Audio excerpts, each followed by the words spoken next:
Hi guys, so this is just a quick look at how you can block out your picture into foreground, middle ground and background when you're sketching it. It's really useful to be able to simplify a picture down into some really simple, easy shapes to start off with, particularly for a project like yours.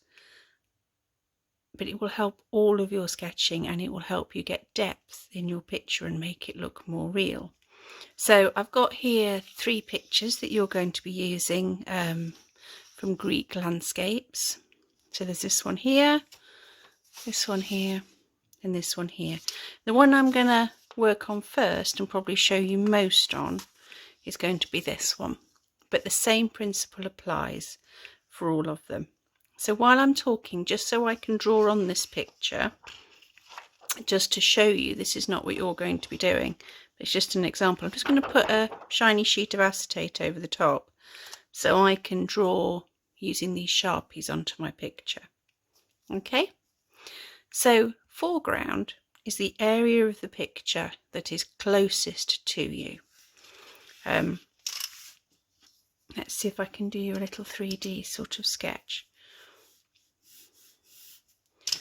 Say if that's going into the distance and you're the person standing here. The foreground in this one is the grass and the rocks and things that are really close to you, the first thing you see.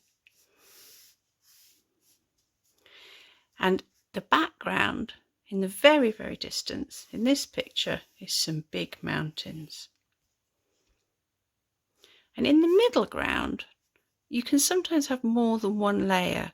I think here there's some more rocks and possibly a temple all happening at one distance away. And then behind them there's a layer with some trees a little bit further back.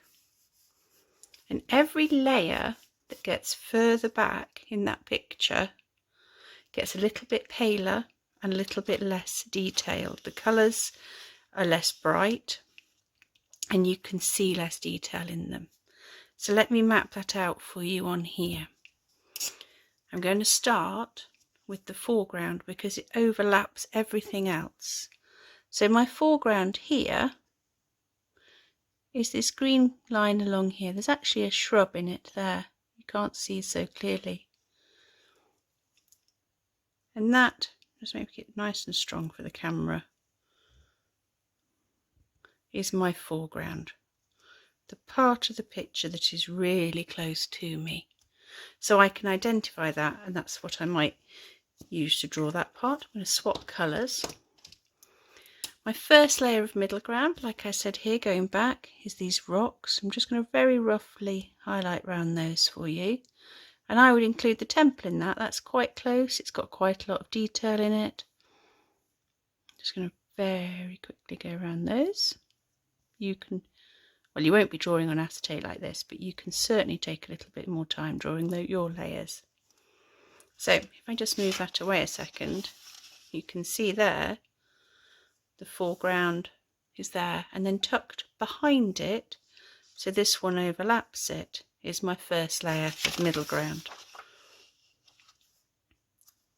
Let's go for one more colour. So, and then particularly in this picture I can see there's another layer of middle ground, which is sort of where these trees go along here. And I have, these pictures are quite simple anyway, but I have slightly doctored them for you. So it's very, very obvious where those lines are. As you can see, that middle ground doesn't cross over that pink layer. It's tucked in behind it. And last of all, let's have a look. My background are these big mountains here, and they're huge in this one. I don't know if that's Mount Olympus, that's the only one I know in Greece. But they tuck right in behind there. And if you look, the colours are very muted. The light that's travelling to you from further away has to go through more of the Earth's atmosphere So the colours become less bright and they become more diffuse, more blurred. There's less difference between the darks and the lights. And that's a great way of getting distance to making things look further away by making them slightly paler. You of course can't forget, run out of colours, let's have this one, that behind all of that and going right to the edge of your picture up here is your sky. And in this picture it's a very, very pale bright sky. So let me just remove that once again and we'll have a look at it with this drawing here. The person standing in front of the picture, and the first thing closest to them in the picture is the foreground.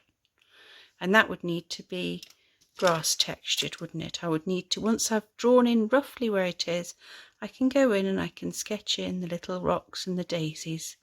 I won't ever be able to draw all of them, but I might be able to get a little indication of what's going on in there. Okay.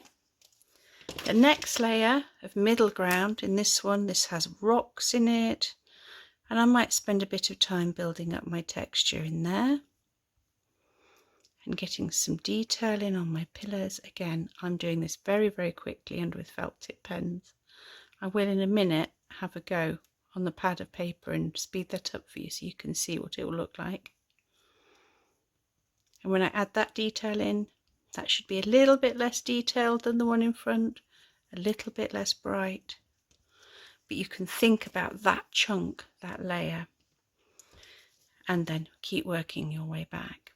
The interesting thing when you're drawing, you can see I drew the foreground first because that had to the other ones had to tuck behind it, and when I'm drawing I can't undo what I've done before. But if you're building up a collage, as you will be in the end, the best thing to do will be to start with this back layer, because then you can overlap it with your background, then you can overlap it with your middle grounds, and finally you can put the foreground on top, and that will cover up any lines. But that's why it's really useful to be able to chunk your picture into those layers. Okay, let's just very quickly look at the other two images you're going to be working from. So very similarly here, there's a very small little foreground here of some dust and stones, but really you could treat your foreground as the cliff, all this beige area with the temple. Then your middle ground, there's a green mountain and some trees going on behind here and here, and your background is some much lower mountains. The sky here is much more interesting and would need blocking out for itself as well. And last of all, you've got this image. A really good clear foreground here. These rocks are definitely the closest thing to you and the most detailed. Then your middle ground is all of this temple area and the blocks around it. And your background is the forest behind. Again, there's some nice interesting sky to put in as well. Okay, so the next thing I'm going to do for you is I'm going to quickly sketch the one that we looked at together, and I'm going to speed that up to show you.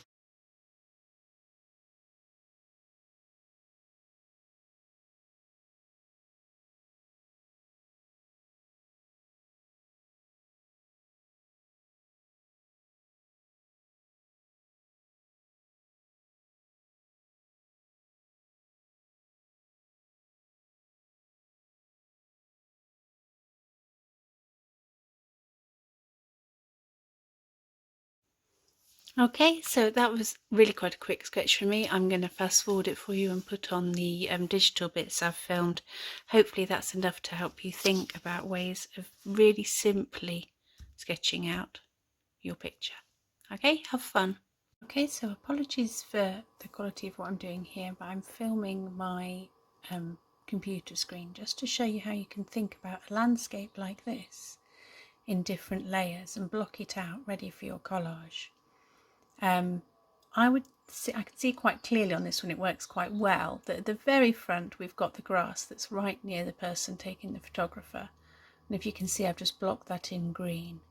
If you think about that as your foreground and one area that you're just going to colour, you're going to give one treatment to, that'll work really well. Then we've got a sort of middle ground just behind that, which is a lot of rocks and shrubs and bushes, They're mostly grey, so I've given them a colour grey there.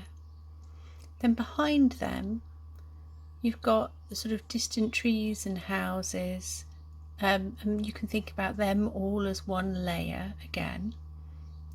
There we are, I've coloured those dark green. And then obviously in the far distance you've got the mountains, which I'm not going to colour block for you there. They're very pale grey, and you can do one kind of treatment on that area. It's a nice way to break it into sections. And then of course your temple, because it's the focus, might need a bit more detail, and you can pop that on top. Okay, so you have to excuse me here, I'm filming my screen, but I'm just going to show you how you can think about a photograph like this in layers. And to help you do that, I've coloured some of the layers in on my computer. So I would think, looking at this picture, about the foreground right at the front, and you can see I've shaded that in yellow. I would treat that as one sort of block, one area I'd work on at once. The next layer would be the midground, which is that sort of quite sharper mountain and the trees. And then behind them I've got the distant mountains, and they're mostly a sort of grey colour, and if you notice I've colour coded them to match their basic colour. And then my temple would just pop on top. So when you're doing your collage you can think about them in sections like that.